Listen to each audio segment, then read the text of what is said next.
What does it feel to be grounded and ungrounded?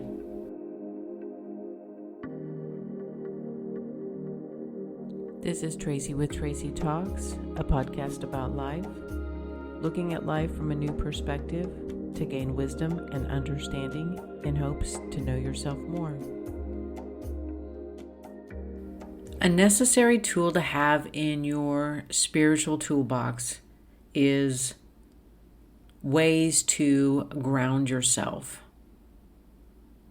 Grounding is a term used to connect you to this physical time and physical moment. When someone is grounded, they are present in this moment. They're fully engaged with what is currently happening, who is in their space, what is happening in life.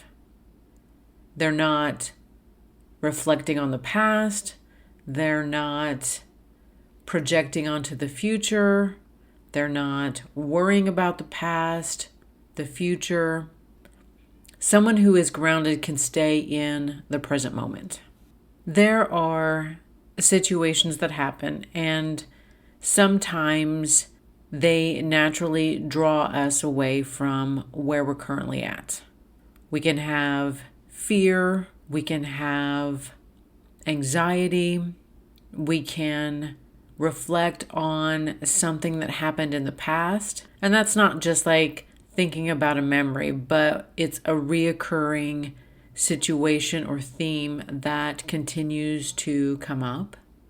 We can live in the future, hoping and waiting for something to come into reality. We have a vision, we want it now, and we're living in that future moment.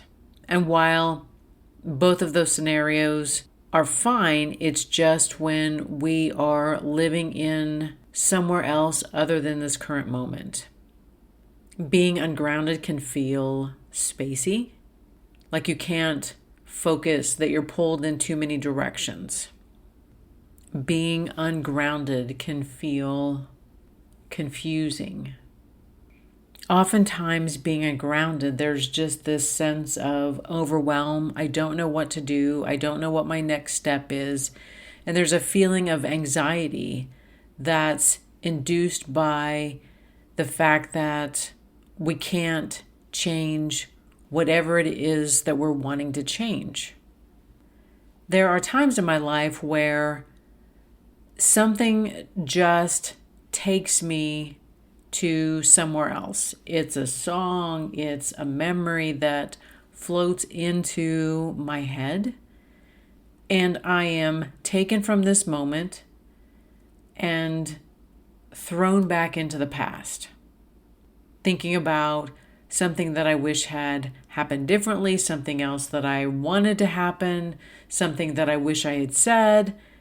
And before I know it, I am completely out of this current reality, and I am in, oftentimes, a state of anxiety or worry, not a positive reflection. And even to a degree that if we're living in the past of a happy memory, revisiting a happy memory for a short amount of time is fine and is natural. However, when we live in a reality other than this current one we're in, we can become ungrounded. All we really have in life is the current moment.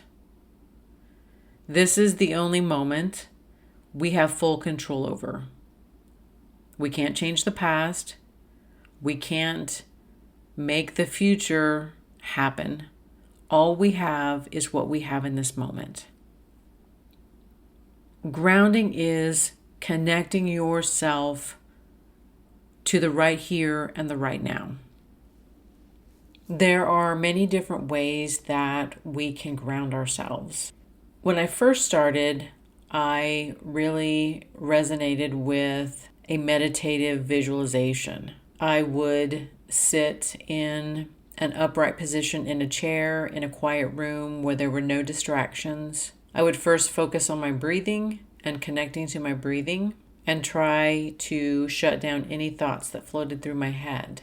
And then once I had calmed my breath and cleared my mind, I would imagine my feet and focus on my feet and imagine roots coming out of my feet, traveling deep down into the earth. And this was a way for me to really connect to the earth, to the moment, to this present time and space.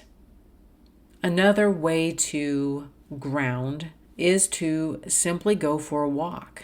Not a walk where you are listening to your podcast, a walk where you are just present in the moment, connecting to the earth around you, noticing the trees, noticing the birds, noticing the clouds, just being in the moment.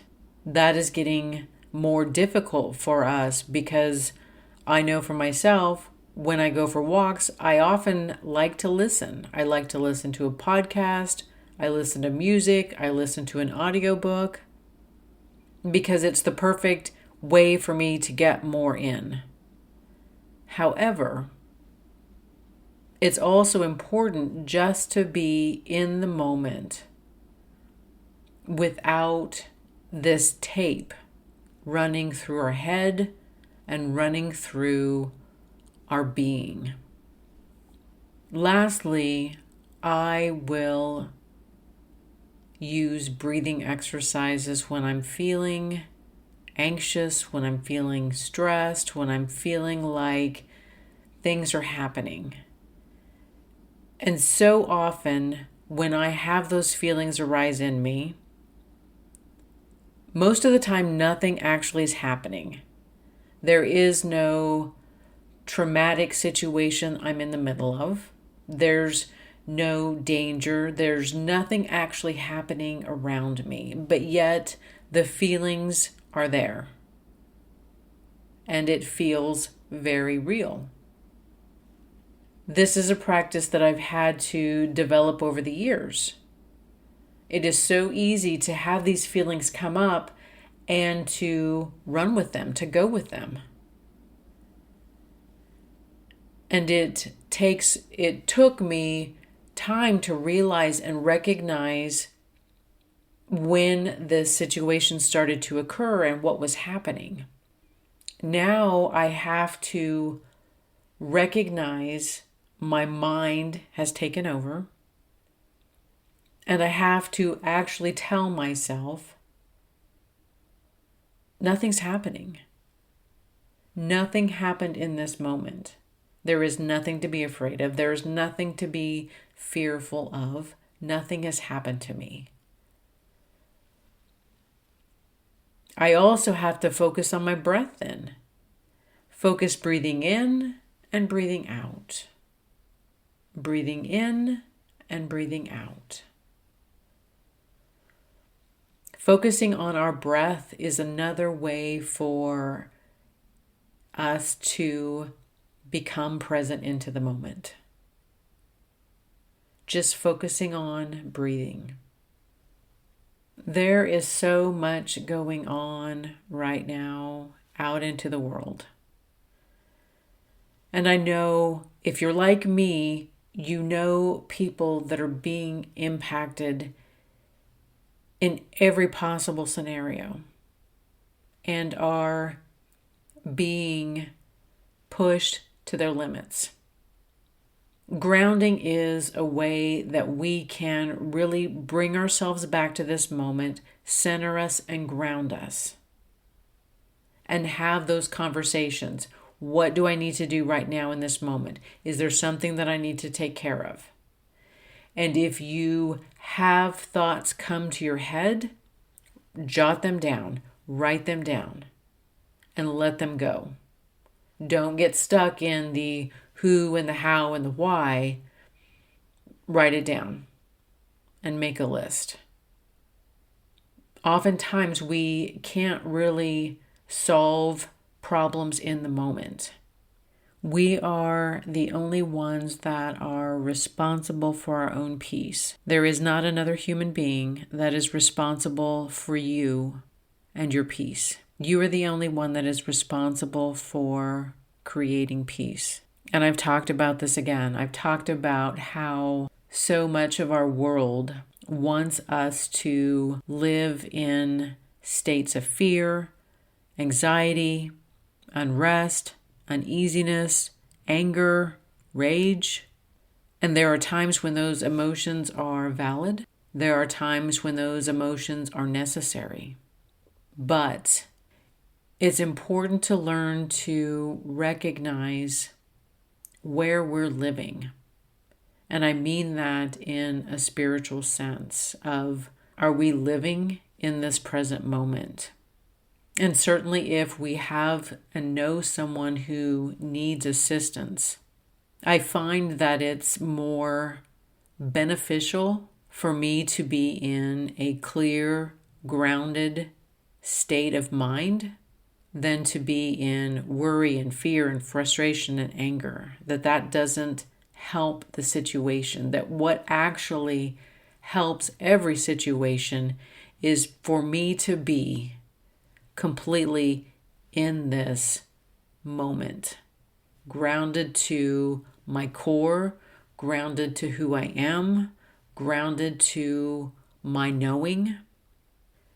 If there is a situation that tears at your heart, find a way to make a difference.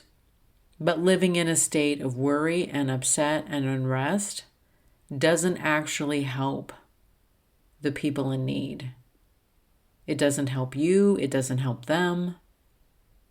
The most beneficial thing that we can do so often for any situation is to be in this present moment, connected to our peace, our joy, our strength, our love, and trust that everything is unfolding as it should.